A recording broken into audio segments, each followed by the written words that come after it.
He's a stand-up comedian, and he used to work on boats, and he's formerly polyamorous.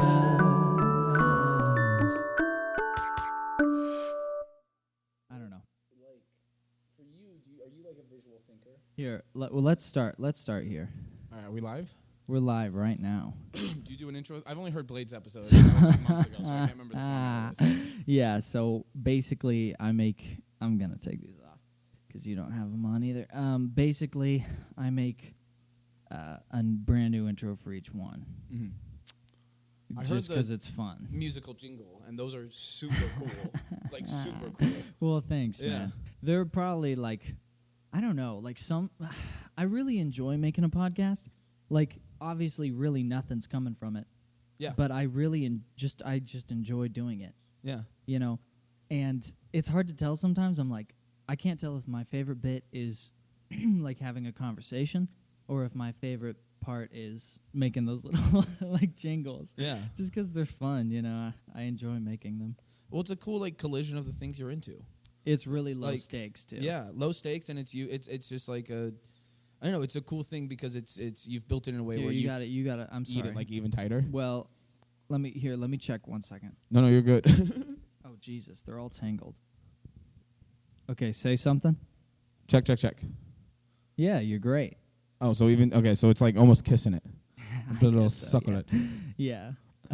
Just pretend it's like late night jazz. You know? Okay.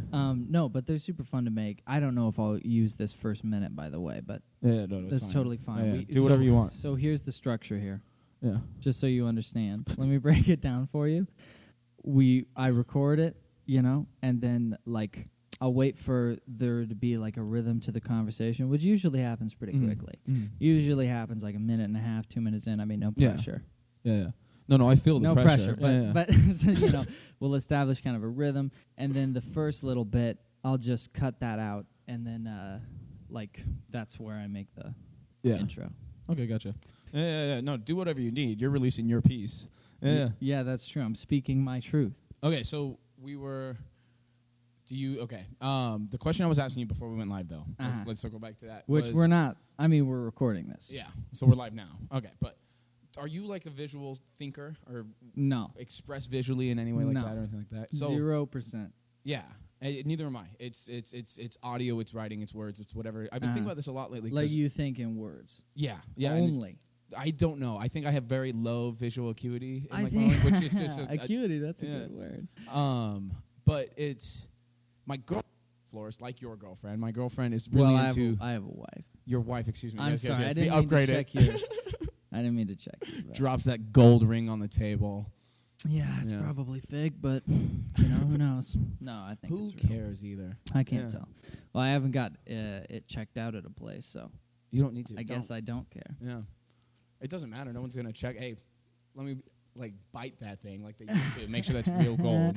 Yeah, I think that was the interesting thing. You know, like you're engaged, and I buy this ring for her that's like, you know, for me, because I'm very poor. For me, is like.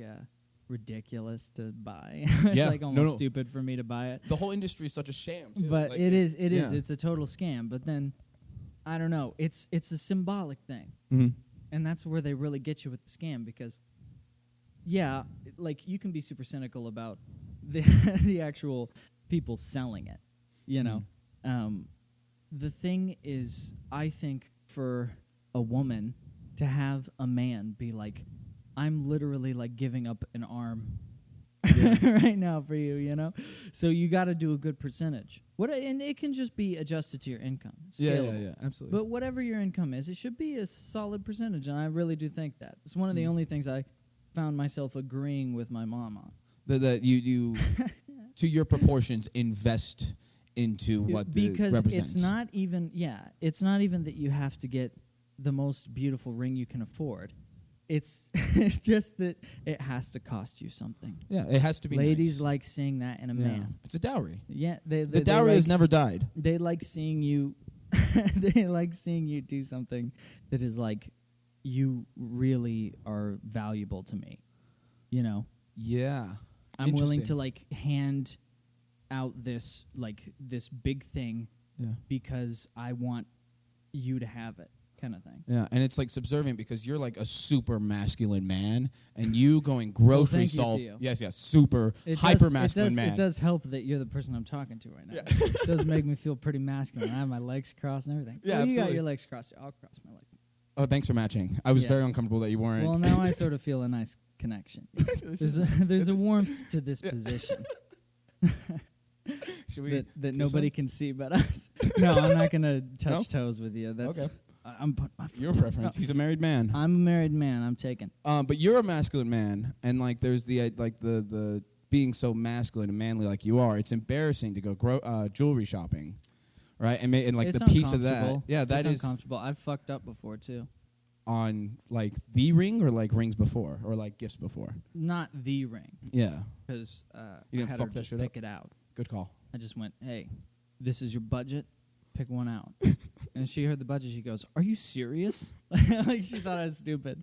But I was like, no, this is what my mom taught me. You know? Yeah. I'm just a dumb guy. But I like that. No, it's lovely. It was nice. But I have fucked up before on jewelry. I bought jewelry that's bad. And jewelry is expensive. You know, so it is a funny mistake to make. What's bad jewelry?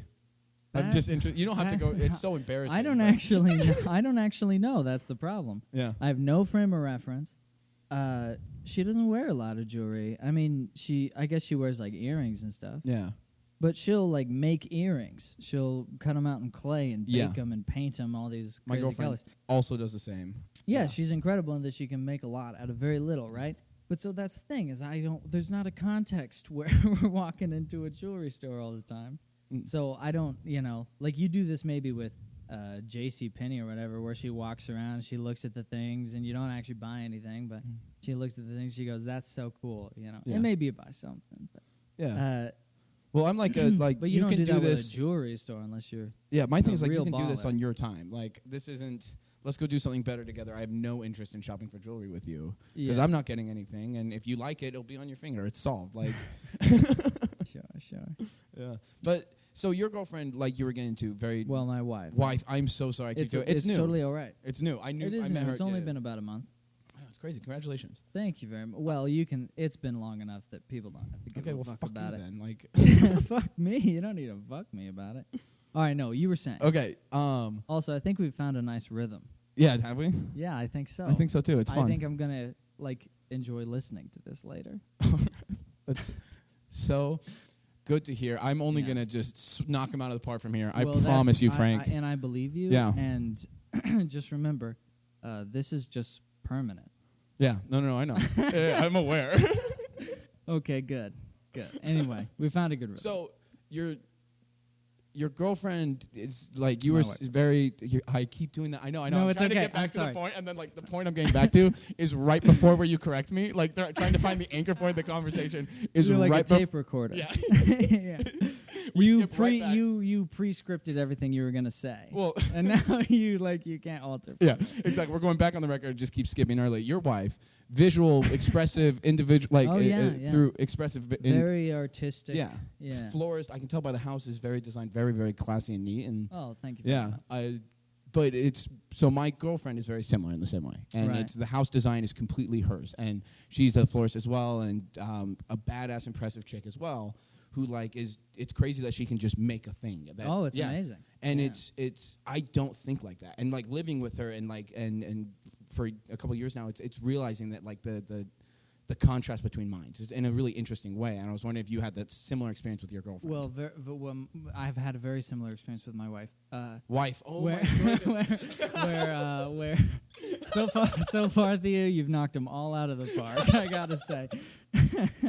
But I think that the difference, and here's the cool thing about it, is that it's the same instinct.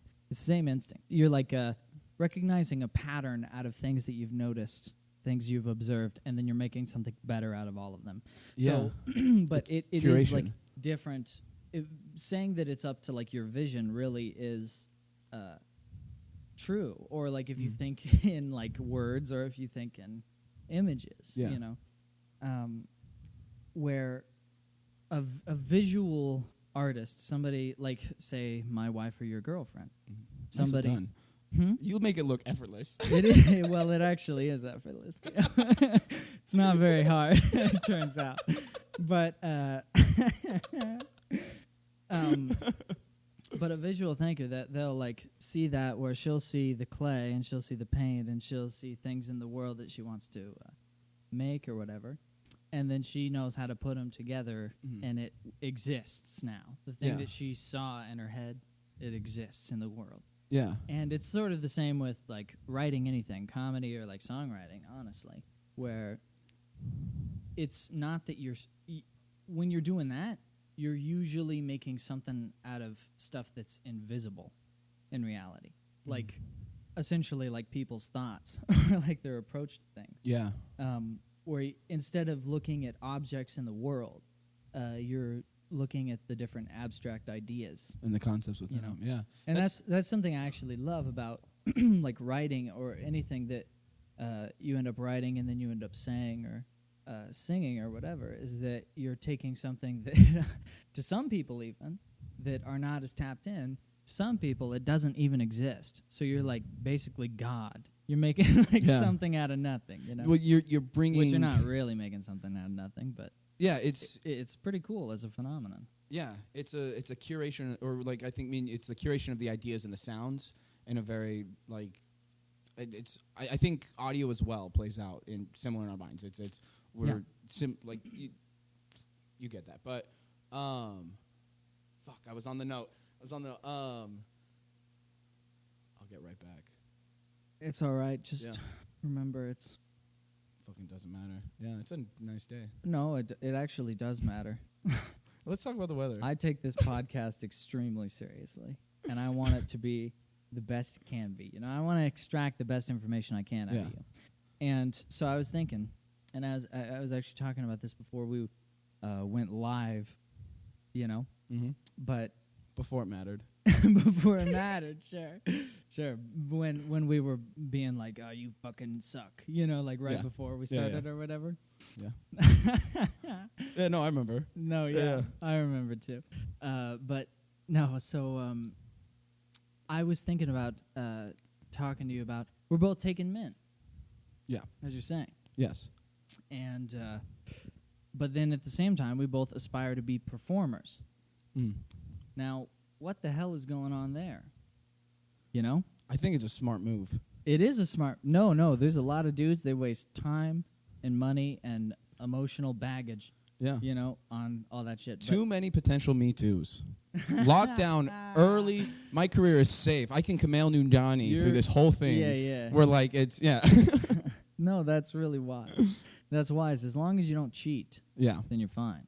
Yeah, exactly. Then you're fine. Yeah, and I've found a good one. I like her. Yeah, worth it. Yeah, it's true. It's true. And once you find a good one, you know, you got to lock them down. No, I'm just You go to a jewelry store, you chop your balls off. Because how embarrassing a masculine man to be in a jewelry store. No, it's not that it's emasculine to be in a jewelry store. It's just that it's not what I care about. Like, obviously I don't have much money, but if I did, I really think about this. Because when you don't have very much money, you think about what you would be like if you had a lot of money. And I'm sure I'm wrong in some estimation, but I think about like what I would be like if I was like just rich enough where I just didn't even have to think about it, you know? Which must be pretty rich, I assume, at least relative to me. And I still don't see myself walking around a jewelry store like looking at things and picking things out. Oh, yeah. I'm really not interested in it, just even as a thing in society. Yeah. You know? It's something you get into. I worked on yachts for a couple years. Yachts? What'd you do on yachts? I was a deckhand, which just maintained the outside of the boat.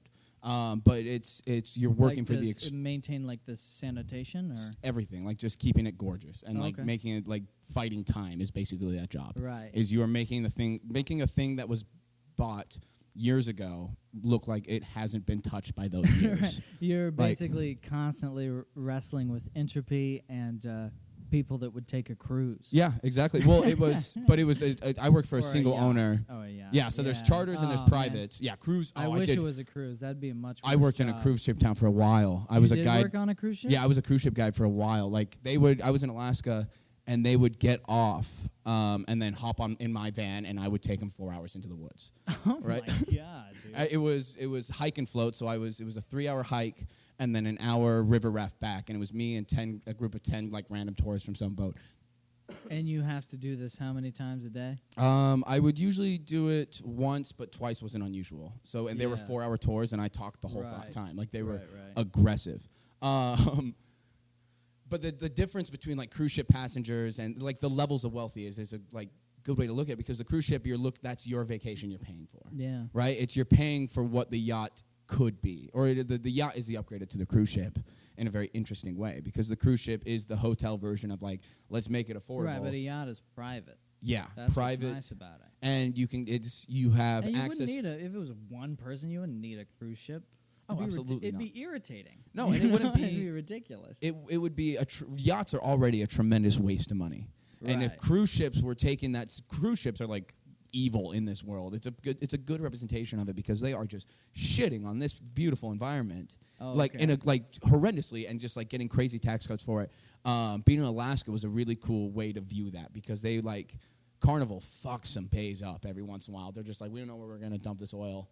Like, it's happened. It's fucked up. It's the whole yachting industry and like on the ocean tourism is like a tremendous waste of money. Mm-hmm. There's ways to do it, but I've worked at it in like almost every level, and it's every single level like a waste of money. It's cool to get people out. It's cool. Sailing was like the most purest form.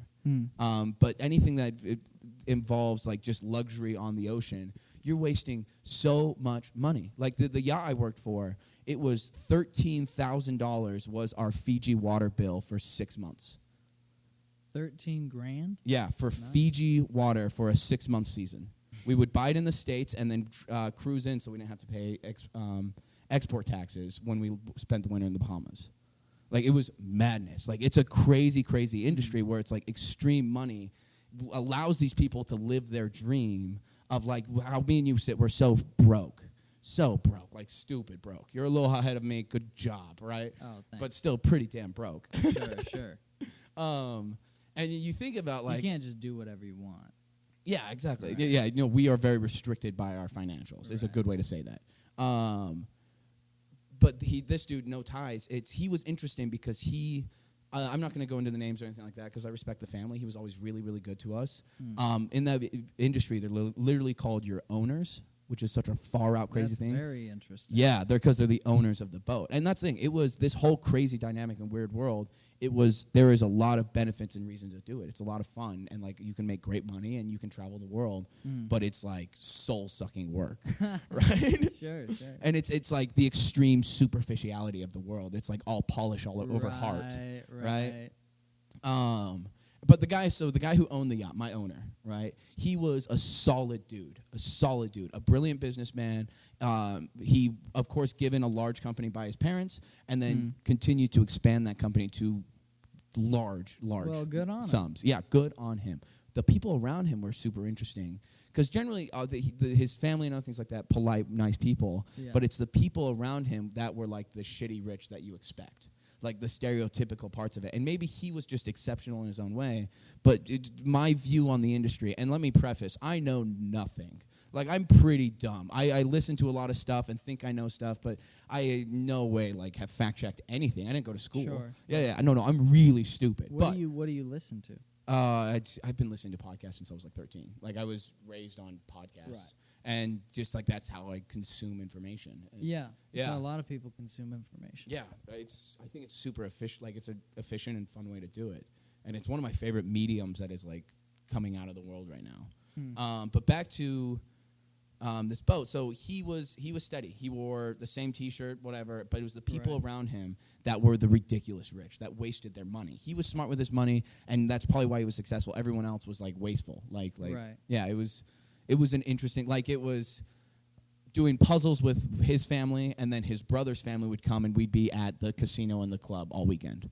Yeah. Yeah, in that kind of sense. It was interesting, and an interesting way to view it. And it's that level of money fundamentally changes someone. Oh, sure. Yeah, I think so. Was that a point about me going into the jewelry store? Like if I had a lot of money?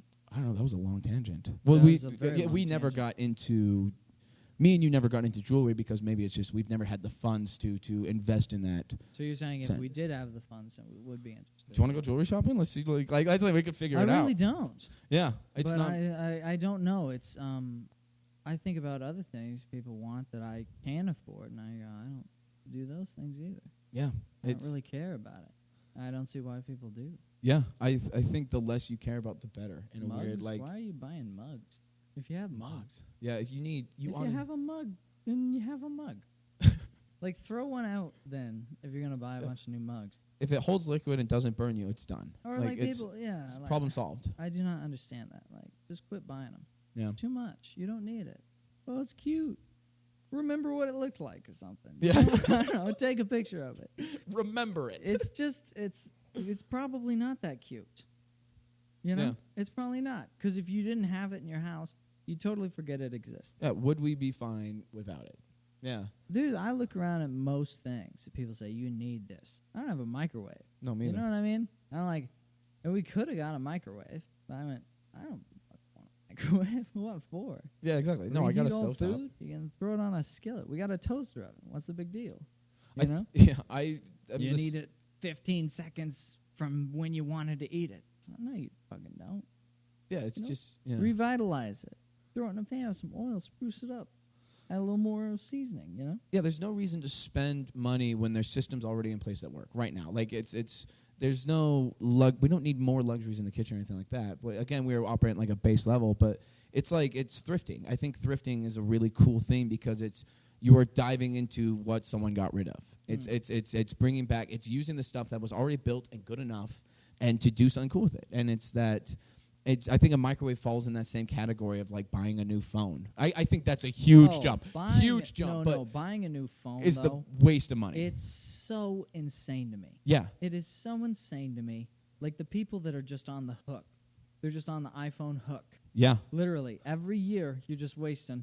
Slowly, you don't realize you are, but every year you're just wasting thousands of dollars. Dude, I work new at phones all the time. Why? It's awful. I hate like why? it. It's not even different from the one that just came out. You are like, and what you do with your phones, same phone. Social media works fine on all phones. You don't need a professional phone built for like high, like to process. Like, you don't need a professional phone built to process like very strong amounts of data. There is people that like when they have their phone, they're like, thank goodness I can run my business on my phone. But most people are buying these phones for their daughters so they can just be on social media all day. It's ridiculous. I work in a cafe across the street from an Apple store. Today, I was talking to the guy who was working there, and he's like, it's going to be a hell of a day tomorrow. Like, he's like, we're getting ready for war. We're having a feast before war tonight. Like, we're going in. It's tonight we dine in hell or whatever. Yeah. But he's like, it's a new phone is releasing tomorrow, and it's going to be madness. Like, it's ridiculous. Everybody's waiting in line. Yeah, and it's insane to me. I can't stand it. It's so stupid. Yeah. My phone was $200 in 2017, and it still kicks ass. I did some research. Like, I did the work to find the best phone at that level, but it kicks ass. I haven't needed anything new since. Yeah. Yeah. Unless it's like breaks or something, you really don't. Yeah. I mean, there's an argument to be made that you don't really need a smartphone at all. Which I'm not against. Unplug, dude. I like having my smartphone, though. Yeah.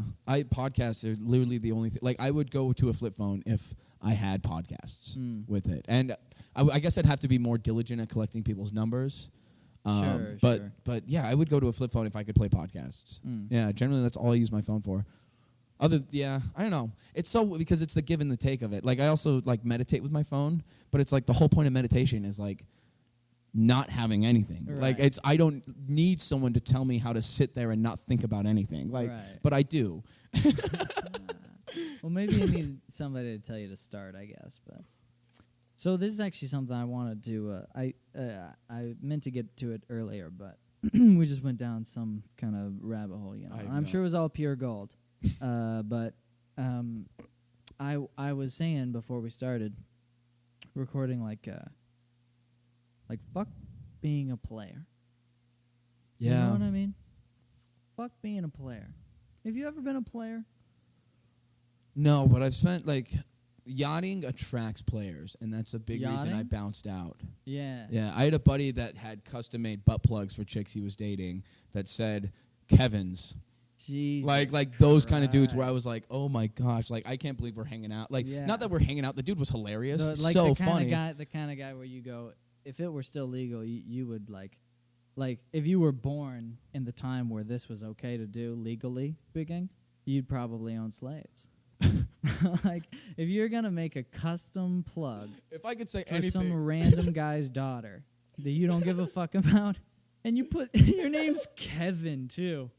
Your name's Kevin, you know? And you put your name on it? Jesus Christ. You know? That guy wants to own people. That's terrifying to me. yeah, he was fucking funny, but That's a deep. That's layers of fucked up, though. talented player, Right. like good Which it at is a what skill. he did. It is a skill. Yeah, it's something you can work. I think it's something you learn how to do. It's as much as disgusting, that whole thing. I can't remember what it's called, but it was that classic book that came up of The Game. That's what it was. The Game, which is like, it's this old book where it's like, this is how you get chicks. And it like You gets... ever read it? No, I never read it. Not for me. I've watched those guys, though, before on YouTube. To learn or just to laugh at? To learn. I'm 22 and I'm married. I'm a you wiki know? how. I wiki how To everything. learn. No, these guys, they're incredible. They're incredible. I was actually, when I had Blade Frank on a couple months ago, when I had Blade Frank on, he was talking about this, where he was basically saying, like, that we were talking about Tinder and stuff like that, and that kind of lifestyle, how you're basically, like, it's just for that, like, dopaminergic release in your brain, you know, having sex with some random person you don't know, and that it's basically like an enhanced version of masturbating. Oh, yeah. And I was thinking about that the other day, where I was like, that's incredible to want that, though, or to, like, admit that you would be willing to reduce a whole other human being to just that. I'm using you to enhance my masturbation. Yeah. That's amazing. It's intense. That's like, it's peculiar to me that nobody thinks of it this way. You know, like guys, I had a guy do this to me where, you know, we were sitting, this was a long time ago, before he ran for office and stuff.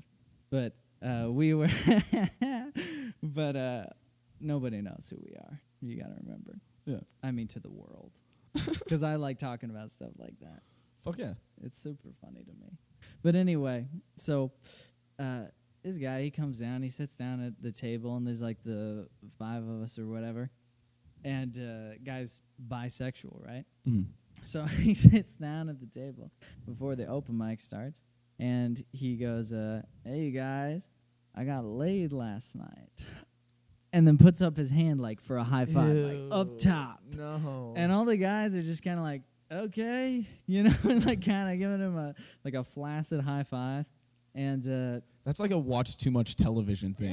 Yeah. Then he gets to me, you know. And I told him, I was like, look, man, I guess I'll give you a high five if you had sex with a lady. Mm-hmm. But you're bisexual. If you had sex with a dude, there's no skill or effort in that. Yeah, it's easy. Dudes, you can be anybody in the whole world and walk into a place with alcohol. No, you just I dip need your some dick in guy to- catnip and it goes, dude. Like, literally, you can fuck a dude anywhere at any time. It's the green light on Grindr.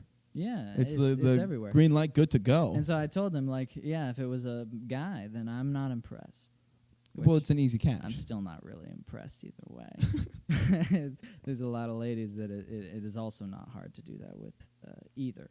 Yeah. But it was weird to me where I'm like, think about that, where you're like a late 20s or something year old dude, and you're sitting down at a bar and telling a bunch of strangers, hey guys, I basically just used somebody to masturbate up top. That's The weird. fuck are you proud of? What are you proud of? I You had know? I had a Your brief serotonin should be going like plummeting. down. Last night was the good night. We You don't should need, you should be hoping none of us find out. not you shouldn't be telling us like you're proud of it, you know? Ugh. I don't get it. I don't get it at all. So it's interesting to hear it, masturbation in that sense. I had like a brief run-in with prostitution. I had like Indian mafia bought me a prostitute for my 20th birthday. Jesus ridiculous thing. But that was my experience. Is when it was all over. She didn't speak English, and India is really interesting because it's consent. It's legal for the woman to do in her home or with her consent. And the whole idea is it breaks down pimps and other things like that. Yeah. Of course, it's India, and India's fucking wild. But I was very cautious going into it, where like at any point it didn't seem like she was just doing her job. Like I that's the abort. Sure. Right. I don't care. Like I am happy you're getting paid, and I'm happy to buy local. Right. No, I don't. I don't think this is a good thing. But like, as soon as she's like not working, or like, or anyway doesn't want to be there, or anything like that. You're saying if there was at any point where it didn't seem consensual. Yeah, basically. Exactly. Yeah. And even though it's just a transaction, 100 exactly service, it's that still is voluntary. Yeah, is what you're saying. Yeah, exactly. It's as she agrees that this is still worth it to her. Right. Is the idea. And when I finished, and because twice, hey, she didn't speak English, which was really interesting. Give you a high five. Yeah, thanks, dude. Sorry, please continue. It was interesting though, because she didn't speak. Was very much contact, and it was very much like.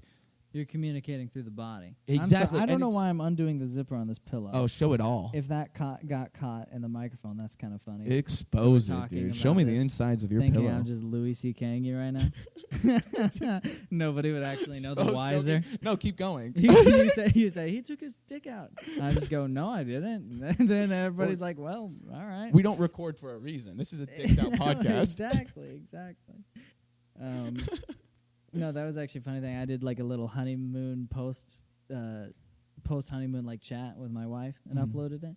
And wait, post on like podcast? Like after we were done with our honeymoon, it was just like a little 20-minute conversation about something. We were doing like a cosmopolitan test or something, but it's just stupid. But I was literally sitting in my underwear for that whole thing. You know, it was great. Yeah, very nice, very comfortable. The metal chair took a little getting used to. That's always a shock. Everything else was great. Dude, that's the best thing. So this is the first time, moving in with my girlfriend, this is the first time I've ever lived in a house or lived in like my apartment or had like privacy, because I lived on boats for years. I lived in group housing for like just how it was. It wasn't like there's crew houses. In Alaska, I was in a guide house, like crazy group houses, like of like 20 guys in one 3-bedroom house. Right. And it's been like that for the last 20 years, this house I was in. Browntown is what we called it. It was trashed. Like every wall had like filthy Polaroids of like the generations of girls flashing their tits in the kitchen. Like it's this like, or the filthiest quotes that were ever said. Like it's like a place where you look around and you just think to yourself, where's the fucking class? Oh, no. It was piles of beer cans. Like, it was a frat house for ambitious people. And these people were like they're all mountain climbers and all like badass adventure motherfuckers and have done tremendous, incredible just feats. Junkies in general. Yeah, hilarious. I love them. My Skagway people are very so vivacious people. So funny. Really entertaining. Yeah, because they don't care about life. So they'll be willing to talk to you about anything. Oh, yeah, rip into it. Anything will come out of their mouth. Yeah, so it's the filthiest quotes ever said in this house over the last 30 years. Let's not be too generous. Conservative. Let's stay conservative. 30 years is the filthiest thing Sharpied on the walls. Yeah. And like it just, so you look around and it's just like filthy jokes and quotes and all this kind of stuff. It was like really, really cool. So this is the first time I've lived in an apartment by myself or with my girlfriend. And I am just naked constantly. Like that is my default. That must be great for her. Oh, she loves it. No, that's awesome. But like that has become my default. It's like I'm home. There's no reason to keep these on. And now it's winter, so I'm struggling and that's cold. The thing. But I'll also think like there's no reason to keep these on, other than I'm gross. I look bad. Well, no, we put sheets over every mirror, like before I get naked. Yeah. Just the thought of seeing yourself is so horrifying. That would ruin the entire mood. Yeah, that's actually ruin my day. I mean, I'm a little fat right now. I'm actually pretty fat right now, but I used to be really fat. And the way I noticed, I'm not sure if I've told the story before or not, but the way I noticed is I was like 19 or so, and I was hanging out with some buddies, my brother and some buddies, and we were at a Zips at like 2:30 in the morning, and I'm eating a burger. Dude, thank God I didn't grow up around Zips. I probably would have been 50 pounds heavier than I was Zips, at my heaviest. honestly. No, but if I grew up around Zips, It's so cheap. Right. Yeah. Well, it's like, to me, it's disgusting. Like, I really don't like it. But Yeah. at the time, I was disgusting, so I just didn't give a shit. Exactly, I'm like, yeah. oh, it's food. Great. Put it in me, Yeah. And so At Zips, like yeah, most at experiences. Zips. Yeah. And so it's 2:30 in the morning. I'm sitting in the little whatever booth across from my friends, and my brother is sitting in between me and the window. And at some point, he goes, I need to use the bathroom or refill the soda or whatever. He gets up, and I get out. I sit back down. I'm about to take a bite of my burger, and I look out the window, and I see my reflection in the window as as I had this burger. And I didn't recognize myself. I thought I was leaner. I didn't recognize myself, and my first genuine thought was, look at that fat fuck. Yeah, I get that. Like eating a burger at Zips, 2:30 in the morning. And then I realized it was me. How big was your... So 19... I was my biggest at 19.2, and like I was always a big kid. I was like about 240. 240 when you were 19? Oh, I was pushing like 290, dude. Damn, Yeah. that's big. Yeah, Like, I was big boy. But that is real big. I was like 220 like sophomore year. No, sophomore year. When So I graduated, you were I was already getting up. I was always been big. I've always been like Okay. the one of the biggest dudes. Like not like huge, but always generally one of the biggest dudes. And like when I graduated, I weighed like maybe 240, and then I lived in Florida for 6 months, and then I was in Maine is when like I peaked at like 289 was my Damn. heaviest. Damn. But like I also ran a corn dog truck through high school, so of course I was fat, dude. Like it was world's greatest corn dogs. That's what it was called Right, because we're not lying to you. Like they were so good, Mm. and also a fridge full of like just any soda pop I want. And so I was just filthy. I was pounding soda pops and eating foot-long corn dogs that I fried up myself. I would go into big lots behind the corn dog truck where we parked every day, and I would get like the Little Debbie pies, dip those and deep fry them because I was like, motherfucker, we ain't fucking around. We're going for the most delicious. That right? is insane. And yeah. so I did that through my senior year of high school. I skipped school to do that. Right. Yeah. No wonder you fucking went up. Yeah. You know, like, Shot up. And then I started working on like an old tall ship, which is like 7 sails, no engine on board. It's this massive 150 foot wooden boat that is like, it's like Pirates of the Caribbean. And I worked on one of those for 2 years, and the physical labor and like that's an intense, crazy job. Yeah, you got down. Yeah, I dropped 20 pounds there, and then 30 pounds in India, and then I lived in Coeur d'Alene 2 years ago, and 15, and then I've just stabilized since then. Generally, That's good. yeah. That's What good. about you? So, Oh, I don't know. I just go up and down, but I don't think it's funny to talk about. oh, I love diving into it. Well, it's funny to talk. Like, so I'm sitting in this booth. He leaves. Yeah. I have that moment, right? I like talking about like the experience of it, but I Yeah. don't like talking about the practical just data because that's Yeah. just reading statistics, you know. So, but I looked after I had that moment, and I realized it was me. My brother got back, and he used to be the fat kid of our family, and I used to be by far the thinnest as like actual kids. And so I had always just your self-esteem, I've heard, establishes at about 4 years old. So like that's the thing where I just thought I was like skinnier than I was, you know. And and so I turned to him because my heart has just sunken, you know. I'm like, oh, I'm a fucking filthy monster, you know. I didn't even realize. And just like still and like he's- chewing and like and he's bite after like- bite. yeah, and he used to be a fat kid, and he started in high school. He started lifting weights, and he's all ripped now, you know. And at the time, he was skinnier, but he was still ripped up for like I don't know, 17 or something. And I turned to him and I tell him like, "Oh man, I didn't even realize I've like gotten really fat, and I'm super like ugly." And he went, "Yeah, I've been trying to tell you." That's how it should be. It is how Yeah. it should be. And at the time I was like, oh fuck, man, like did you have to? And I get like just a moment of pity. But then usually that's why you get fat is because you desire things like pity. Yeah, maybe. There's a lot of different reasons. Yeah, my angle but on it was to have nothing to do with self-esteem. They're very related. It's so individual, whatever it is. It's what you grew up around just as much too, in a really interesting way.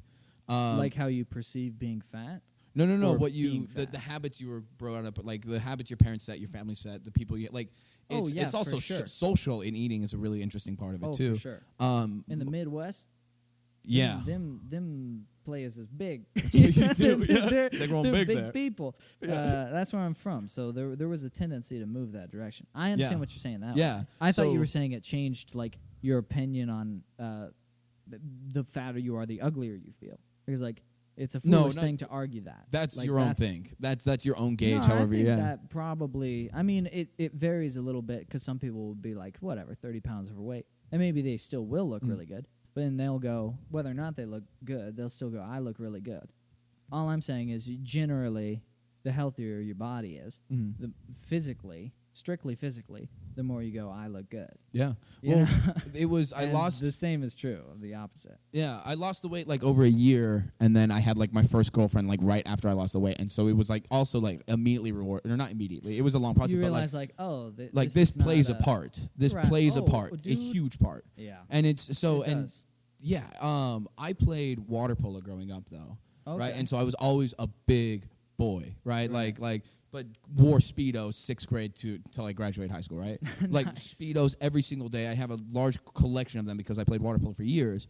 And so my approach to it was like, no, I got over it. Like yeah, you're fucking ugly. Let's move on. Like there's more, there's better things to get to. There are better things to get to. It was like, that wasn't healthy in any way either. But like I still, no matter what, it's like, not no matter what, but like I still am generally unimpressed with my body. Like I'm at the point now where like, it looks like Walter White at like the end of Breaking Bad when he has a little bit of like the stuff he grew up because, or the muscle he's built up because he's been in the hard work of like meth making. But he's also has like cancer, so it's all like droopy and shit. I'm at like the droopy phase where it's just like there's the muscle and then there's like the fat in the skin, and like it's like two separate entities moving at their own pace. That's the thing I don't like about people that say like, yeah, it's just fine, just go for it, just be as fat as you can be. Yeah. Because it's like no, there's certain things about it. Like I have stretch marks. I'm a man. I shouldn't have stretch marks on my belly. Yeah, you know what I mean? I'm there like, with you. That's ridiculous. I have no good reason. I have no business having stretch marks on my belly. You know what I mean? Yeah, usually you grow a person for that.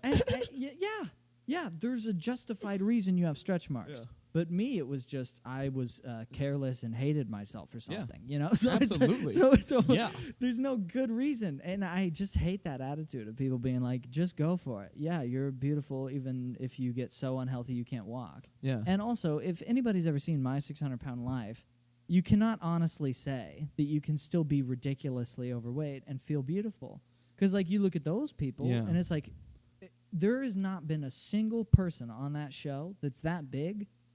I've watched a lot of that show, that I have ever heard say something like, I still think I'm beautiful. I still think my body's beautiful. It's all the same. I hate my body. I feel like a monster. You know what I mean? Interesting. Like, well, that's how I felt. I was like 19. I'd be rubbing coconut oil on my stomach trying to get rid of these stretch marks. Really? Yes. Coconut oil gets rid of stretch marks? I don't think it does because they're still there. You know, I didn't ever do it consistently. Is it oil or butter? Do you think cocoa butter would do it? I'm like, it's emasculating. Like, it's one thing if you're like a big Italian guy that owns some kind of shop and you work with your hands and your forearms are just fucking ridiculous. Dude, my dad's jacked. That's fine, dude. Be that fat guy with the real low voice. You know, like be that fat guy. But don't just be a fat, mushy, soft. Don't be soft. You know what I mean? Like I don't have any business being soft. You know? It's Even as I am right now, but like especially back then, I just think about it like, what the hell was I doing? Like why? Why did I let myself do that? Yeah, it's so weird. We talked about this too, where it's slow earlier before we started recording. It's like slow incremental shifts. Yeah, it's if you really want real results, it has to be a long-term commitment to. Well, I guess it did change from person, but you know, like generally it does have to be a committed incremental thing. Yeah, and it's like a single choice at a time, and it's a slow turning of that large cargo ship away from the iceberg, which is that insulin shot, right? Right. It's how we lost our weight and other things like that, and that slow incremental change where it's just like, okay, I'm going to stop drinking soda. Still going to have that Snickers. Can't get rid of the Snickers, but I'm going to have the soda, or get rid of the soda, and then that turns into not having the Snickers. No, and then like really being honest with yourself with just how shitty you are. Yeah, and being accountable for it in a slow way. But like also that's that's a really good thing to say. Yeah, don't hit it hard either. Like it's acknowledgement of the whole process of it. Like I grew up. My parents were really fit, athletic people. Like my mom was BYU cross country runner, and like back in when she was running, you were trying to get your body weight like under a 1.5. I think 7% body fat is about healthy, and they were trying to get it like under 5, under 3 for these long. It was the era where it's like the less body fat you have, the faster and farther you can run. And she was a big cross country runner because of it. So my parents were always like, my parents are fit people, and so they were very like, to me, they were like, you need to start working out. You need, like, we're very, at my fattest growing up with them, they were like, you need to get it under, like, we're going to get this together. We're going to, like, but very active and, like, we're losing weight. You need to lose weight. Since I've been, like, maybe 14 or something like that. And it was, we would do, like, the big, like, change your lifestyle completely, 6 meals a day. Well, a whole new selection of food and other things like that.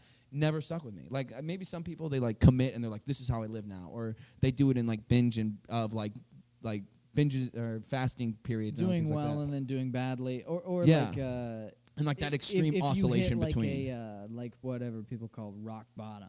Yeah. You can have that kind of a lifestyle change too. But generally it just does not work. No, it's not you. slow. Like, it's not being realistic about who you currently are. Yeah. If you're 50, 60, 70 pounds overweight, like, that's not happened overnight. Like, that's the consequences of who you are choosing to be as a person. And to just be like, I'm just going to flip all these switches. And that's fine. That's not how your brain works even. The new human, the human the world we have created for the human, the environment we've created for man these days, is okay with it, though. We have systems in place to handle that. Like, that's the other part of it is food has never been better, never been more accessible. Eat your fucking heart out, because you've never lived in a better place to eat, enjoy food, and get fat if you need to, because we have the systems in place. Why not? If you love it, eat it, man, because there's some dishes that are worth eating. Like, oh, no, you should definitely. Well, so it's like a give and take thing. Mm-hmm. But the interesting thing is that, like, there's a reason that we refer to debauchery as a sin.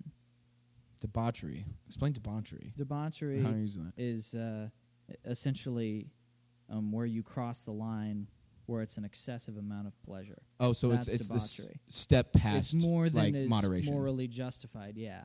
Yeah, I see. Too much pleasure. I see. Right. Yeah. I'm a little bit of a hedonist in that sense. So debauchery. That's the thing. Hedonism is a tricky one. Well, debauchery is tricky for a hedonist to consider a sin. Yeah. Because, and here's the thing. You can even look at it. Sometimes I'll say everything in moderation, including moderation. Yeah. Like, sometimes it is appropriate to get really stupidly drunk. But it's extremely rare that is the case. Yeah, that it's appropriate. It's extremely rare that that's the case. And so most of the time that people get extremely drunk, it is in debauchery. Yeah, fair. But with anything, food, with anything. But it's the moderation if you've been idea. doing really well and you're exercising and you're physically fit, then, yeah, man, to have like a splurge night is not necessarily an unhealthy decision. Yeah, absolutely.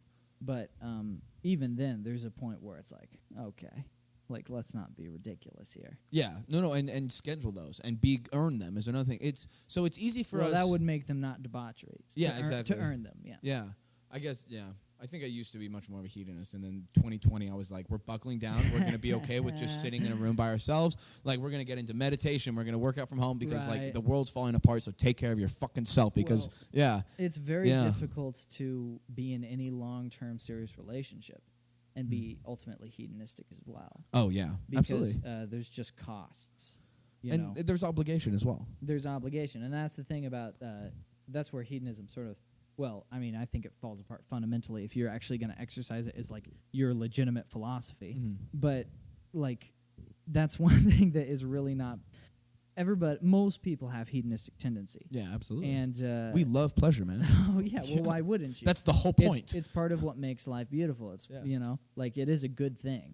But, yeah, I don't know. It's just strange to me that... So what is that line? I've been thinking about this lately. In self-interest, because debauchery plays into self-interest and how you want to feel and how the best conditions that make you and, like, the best version of you, right? And how far can you go in self-interest of being so concerned with your well-being in a sense where it becomes immoral? I think here's how far. I think this is exactly where the line is. Yeah, you have a strict line? I have a strict line. Okay, let's hear it. It's when your self-interest... We 3 days a week. Period. When you're self-interest, when you believe that it allows you to violate somebody else's right to Liberties, their own free will. Yeah. Yeah. So that's where the line is exactly for me. Otherwise, I think exercise self-interest to the utmost degree. But how do you gauge that is the next part of it. It's so hard to understand, like, your perspective and like even to get a grasp of what you are, what your perspective is, wherever you're coming from. It is it is so much harder to understand the perspective of someone else, the mind behind the eyes of. Sure. It's so much harder to even assume that.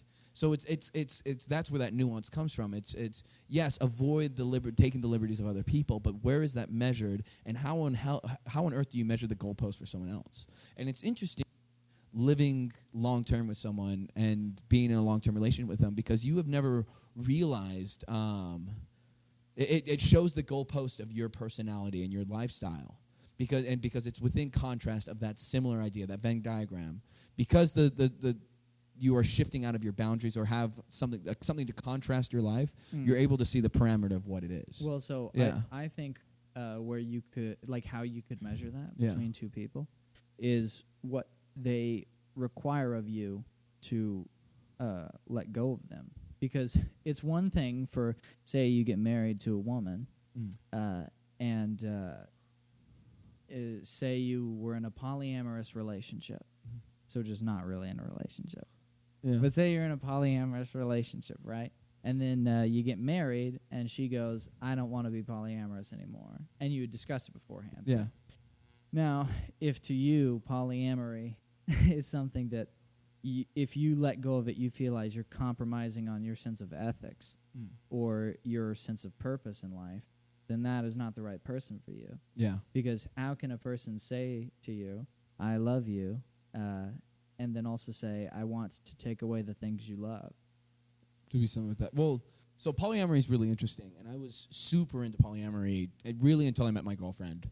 Why were you into polyamory? It made sense, and it makes sense to me, in a sense. I would love for you to explain it, because I do not understand. I think it is a completely irrational practice. So it ties right back to that level of masturbation that we were talking about. Like, legitimately, it ties right back to it. Well, where that's why I sort of think it's an irrational practice. Well, so is monogamy. Like, it's they all are, but it's. Well, how is monogamy an irrational practice? Let me try to establish polyamory in a rational sense, because but I'm very excited to talk about this. Yeah, because I have not had many conversations with people that. It's interesting. I've dipped my toes in it. I know people and you seem like a very forthright person as well. Forthright. That's like open and honest and willing to discuss what you actually think. Thank you, dictionary. I don't have a very large vocabulary, but that was that was a really clean definition. Yeah, all right, but I think in words. Yeah, it definitely worked. So polyamory is really interesting because sex is wonderful.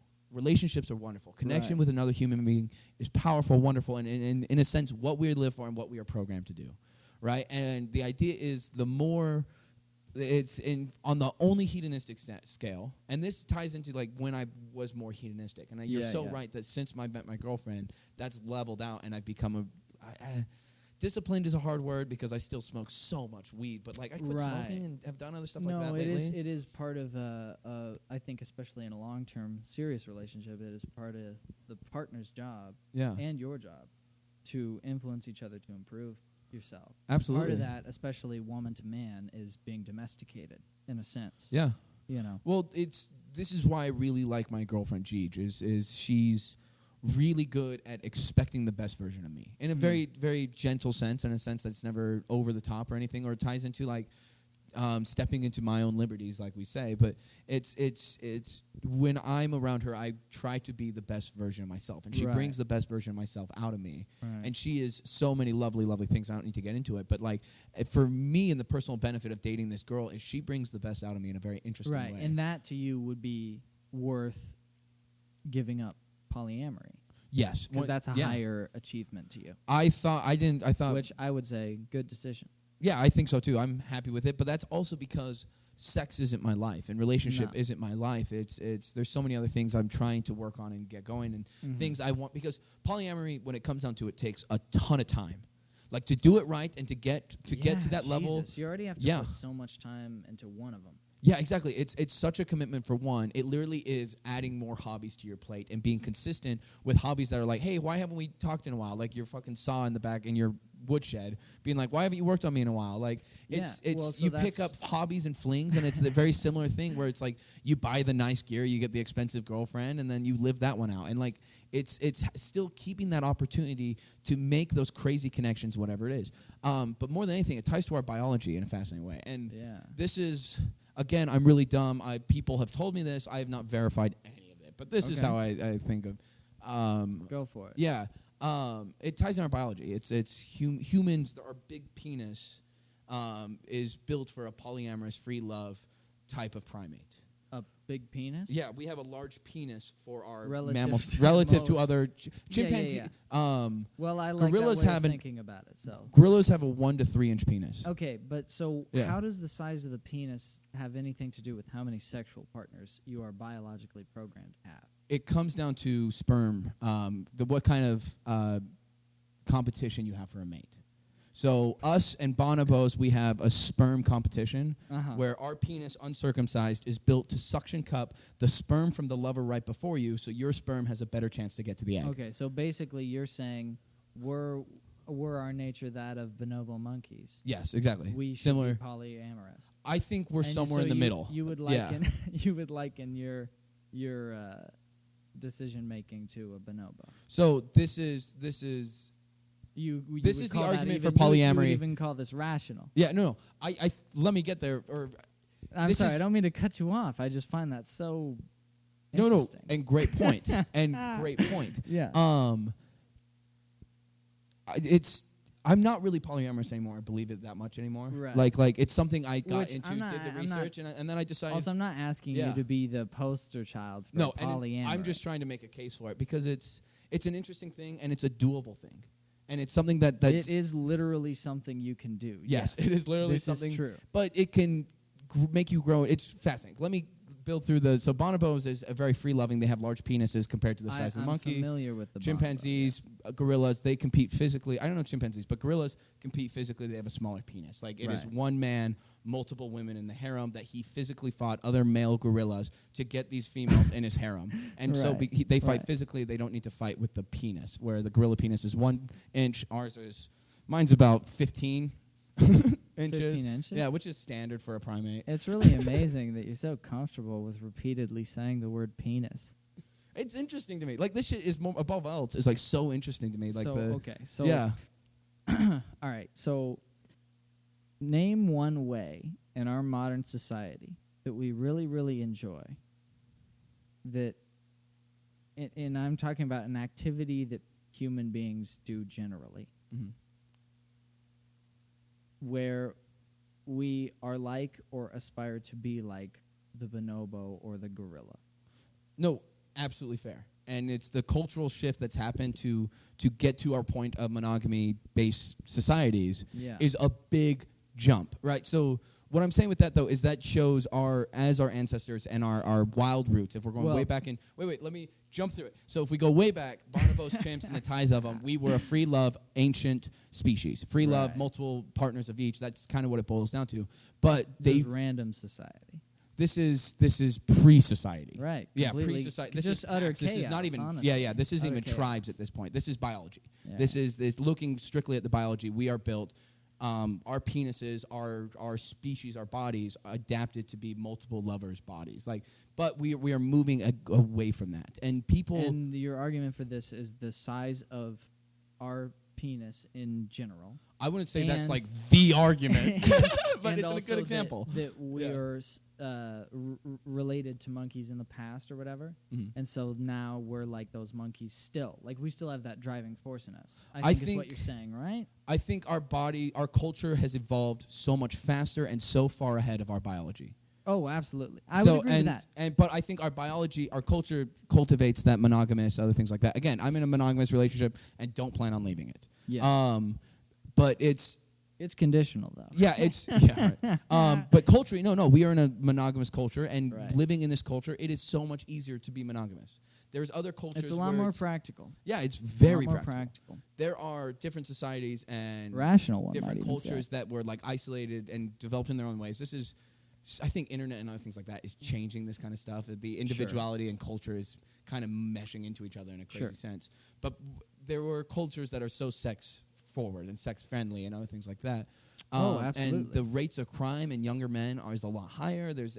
It's interesting to look at it in violent crime compared to sexual promiscuity. So sexual promiscuity is higher, like the acceptance of it culturally is higher than the crime rate goes down? Yeah, it's especially in young men. Well, this makes sense. Yeah, exactly. It's a valid distraction. So it's the idea of having multiple partners, more sex, whatever. That's just acceptance of sex in general. Can I propose something to you? Yes, please. I would say that's comparing two bad things against each other. How do you mean? Go deeper, yeah. Like it's like saying, well, you could either die by getting burned alive or you could die by getting drowned. Mm-hmm. But the countries where people drown have fewer people where they get burned alive. Yeah, and the countries where they get burned alive more, fewer people drown. So this is sort of I can understand that violent crime is probably worse than promiscuous sex, but on a large scale, where it bleeds into the whole culture, that bleeds into everybody's lives then, and that affects everybody. Yeah. And it's hard to tell how that affects a culture, but it doesn't always seem... I mean, you can have... there's some people that theorize, like, the fall of Rome being based on sexual promiscuity. I've heard that. That's such an interesting thing. That's the thing. And the obsession with gender before. The rate of sexual promiscuity being accepted might not be necessarily a good alternative to something like petty crimes. Yeah. In terms for a culture en masse. Obviously, on the individual level, it's better to it's probably better to simulate enhanced masturbation with somebody than to get punched in the face and have your money taken. Probably. 100%. I would say that. Yeah. But en masse, it's hard to tell how that influences a culture. And it might be comparing two bad things with one another. And they don't really connect well. It's that is much more. You were totally right. That is much more an acceptance of sexuality, and then the strangeness. Well, but it does make sense because you would have a lower. You wouldn't have pent up males walking around everywhere. So because it does make sense in that sense. Yeah, it's the dichotomy between the culture and our biology. It's interesting. So this is the argument I would have made like 2 years ago. As time has gone on, there's so many better things for monogamy. And recently, it's interesting. I was looking into this guy. There's Lucy, the old chimpanzee, right? One of the first bipedal. There is an older version of that. Artie is what they call him.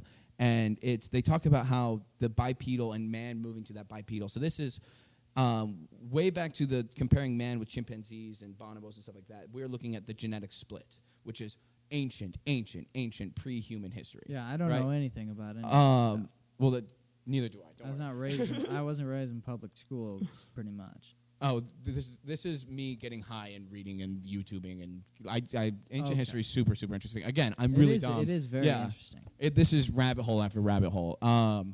But it's, let's see, so there's Artie, which is the older version of Lucy, farther back in our evolution, bipedal monkey, which and is showing more likely. It's all controversial because it's so hard to prove ancient history, but it's showing more and more that we came from a different thing, and it's farther along that separation where it's a bipedal and other specific things. Like this guy, even though he's an old ancestor of us, he had a opposable toe, an opposable toe, so that he could climb trees easier and stuff like that.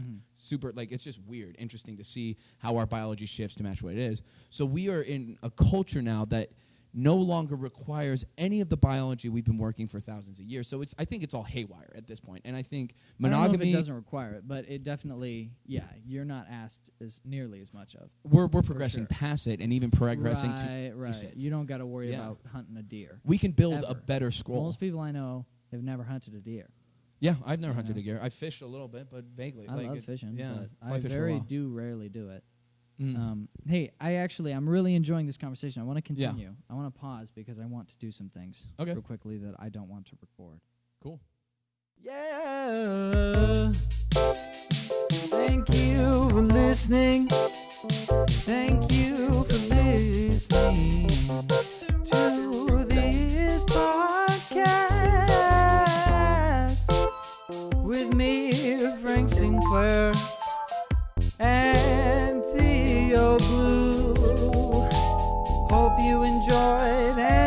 sure to do